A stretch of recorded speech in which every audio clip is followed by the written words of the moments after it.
তম মৃত্যু দিবস আজকে আপনারা জানেন এখানে লোকালি অনেক সময় ওফাত দিবস বলে। এই দিবসকে উপলক্ষে প্রতি বছরই আমরা মাওলানা ভাসানী বিজ্ঞান ও প্রযুক্তি বিশ্ববিদ্যালয়ে নানান আয়োজন করে থাকি, তাকে শ্রদ্ধা নিবেদন করি, তাকে আজকের এই দিনে আমরা গভীর শ্রদ্ধা ভরে স্মরণ করি। আপনারা জানেন মাওলানা ভাসানী মজলুম জননেতা ছিলেন, তিনি ন্যায়ের পক্ষে কাজ করেছেন, অন্যায়ের বিরুদ্ধে সংগ্রাম করেছেন, মজলুমের পক্ষে থেকেছেন সারা জীবন। উনি সাধারণ জীবনযাপন করেছেন, কোনো আয়েসে জীবনযাপন করেননি এবং উনি নির্লোভ ছিলেন, দুর্নীতি থেকে মুক্ত ছিলেন।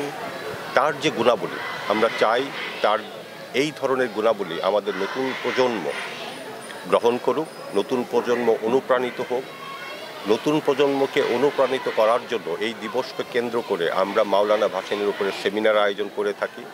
আমরা বাচ্চাদের চিত্রাঙ্কন প্রতিযোগিতা, রচনা প্রতিযোগিতা, হিফজুল কোরআন যে প্রতিযোগিতা, ওয়াজ মাহফিল, নানান ধরনের অনুষ্ঠান করে থাকি। ইন এডিশন টু দ্যাট আপনারা জানেন এটা টাঙ্গাইলে তার স্মরণে একটা মেলার আয়োজন করে থাকি, যেখানে লোকাল সংস্কৃতি এবং আশেপাশের যে সাংস্কৃতিক পণ্য এগুলি বিক্রি হয়, একটা মিলন মেলা হয়। তাকে ভক্তরা নানান জায়গা থেকে আসেন, দেশ বিদেশ থেকে আসেন, তাকে শ্রদ্ধা জানান।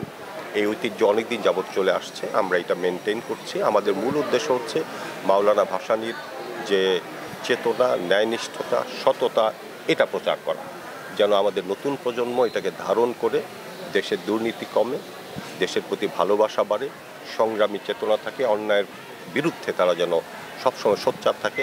আমাদের উদ্দেশ্য সেটাই।